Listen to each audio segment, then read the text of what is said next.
Hitler dan determinisme. Kali ini gua bakal unboxing tentang kisah salah satu tokoh favorit gua, yaitu Adolf Hitler.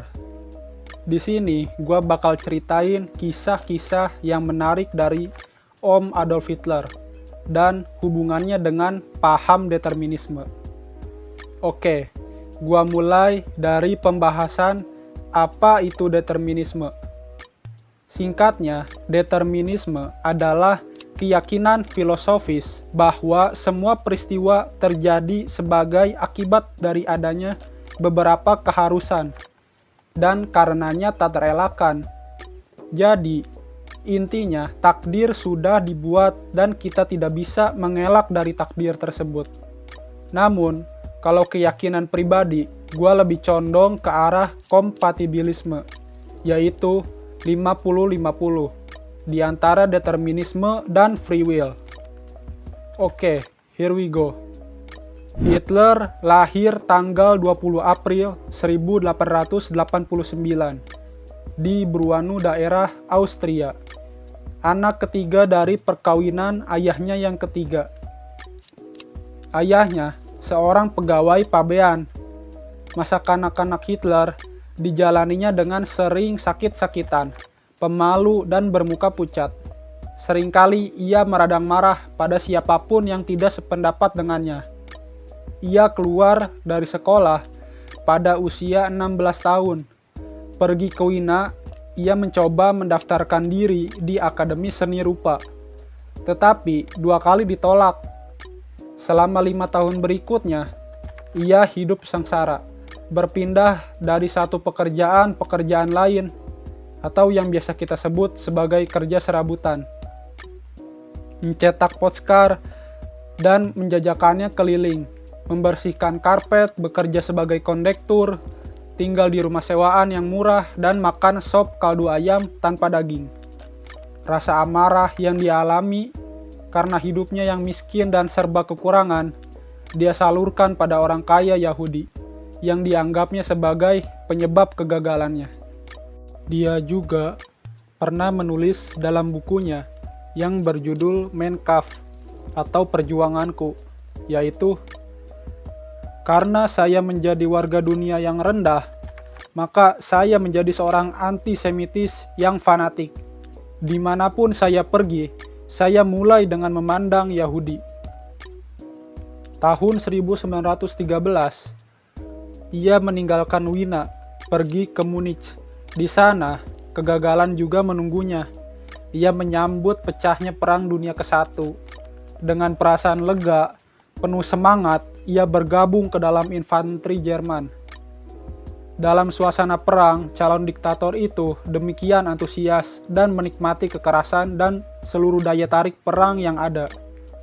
Keberanian dan antusiasmenya menjadi pembuka jalan baginya untuk naik pangkat menjadi kopral, serta mendapat anugerah medali Iron Cross kelas 2. Pernah dikisahkan, pada saat Hitler bertempur di Perang Dunia ke-1, dia sedang beristirahat, duduk-duduk di pertahanan parit bersama rekannya.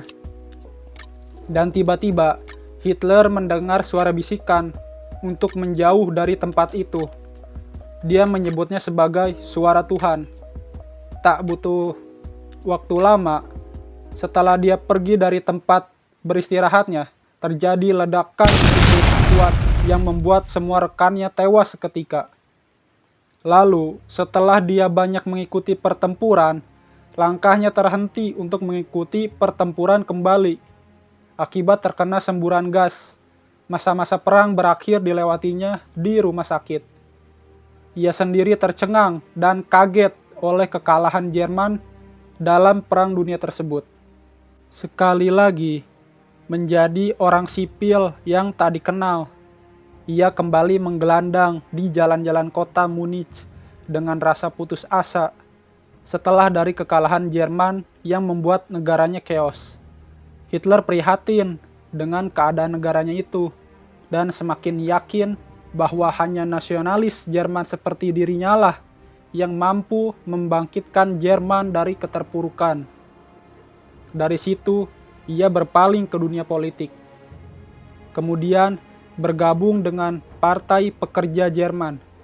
Dengan cepat karirnya menanjak dan mencapai kedudukan pemimpin. Di bawah pengaruhnya, suasana partai berubah menjadi semi-militer.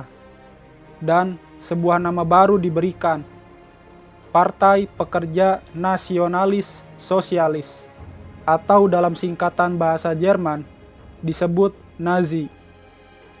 Kita lompat menuju peristiwa di mana nyawa sang Führer yang telah di ujung tanduk namun berhasil terselamatkan.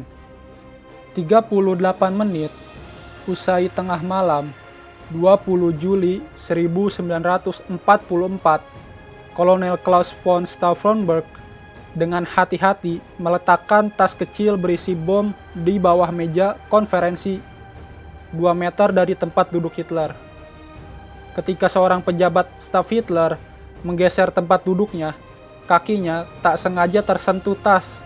Ia menggeser tas itu jauh dari Hitler. 4 detik kemudian, markas komando lapangan Nazi dekat Rastenburg itu meledak.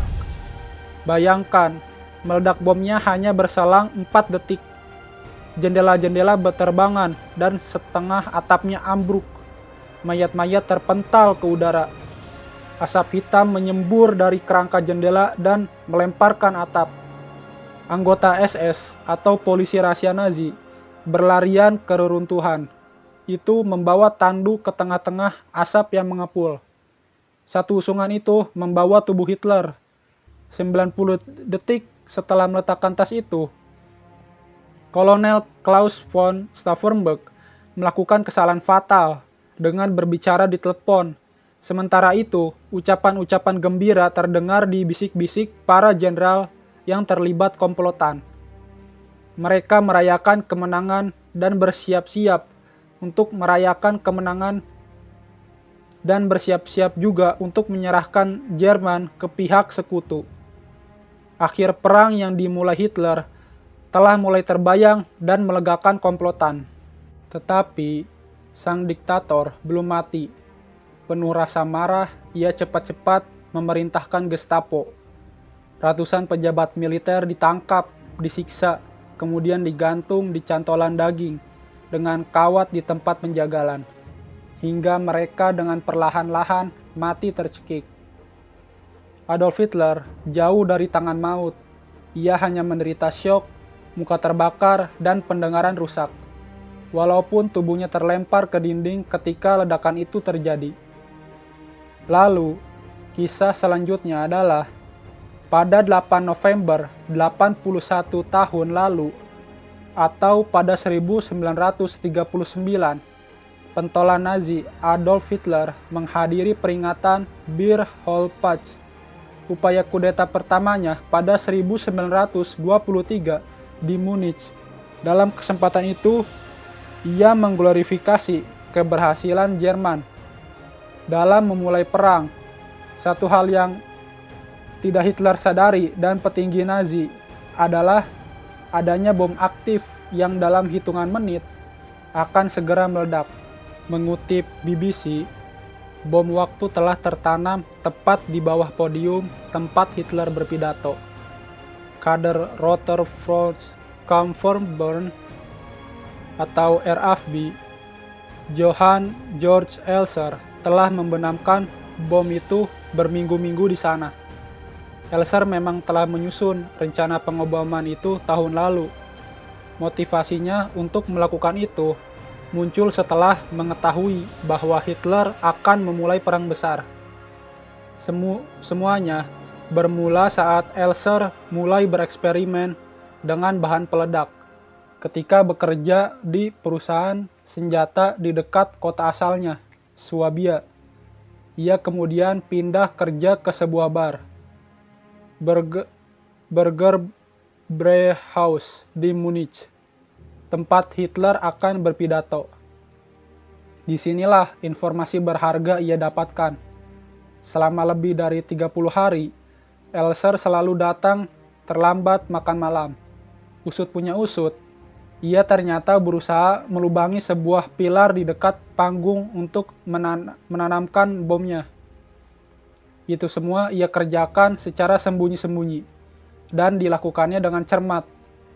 Dalam catatan investigasi Gestapo yang dikutip BBC, Elser bilang melakukan itu saat suara terkecil berdering keras di aula kosong di malam hari. Sementara sejarawan Roger Moorhouse dalam bukunya yang bertajuk Killing Hitler menjelaskan bagaimana prosesnya.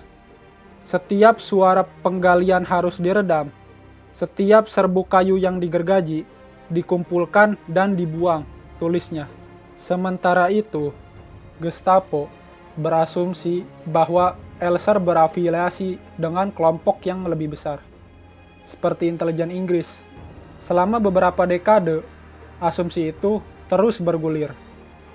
Namun, pada kenyataannya, seperti dijelaskan penulis biografi Hitler, Ian Kershaw, kebenarannya lebih mencengangkan. Elser adalah seorang kelas pekerja biasa yang bertindak tanpa bantuan atau sepengetahuan orang lain. Meski punya hubungan singkat dengan kelompok komunis, ia tidak terlalu aktif berpolitik. Elser disebut sebagai orang yang punya rasa keadilan mendalam dan merasa prihatin atas masalah yang dihadapi oleh para pekerja biasa di bawah rezim Hitler. Selain itu, Elser juga khawatir pasca menganeksasi Austria dan sebagian Cekoslowakia pada 1930-an. Hitler akan memulai sebuah peperangan besar. Oleh karena itu, Elser nekat mengeksekusi rencana pembunuhan Hitler. Ia tahu bahwa bomnya dapat membunuh banyak orang. Saya ingin dengan tindakan saya ini dapat mencegah pertumpahan darah yang lebih besar, kata Elser. Bagaimana Hitler selamat? Elser yakin bomnya dapat menyingkirkan Hitler. Namun, perkiraannya meleset. Seperti dilansir Historia, saat itu, Hitler berencana untuk pulang dari Munich ke Berlin lebih cepat.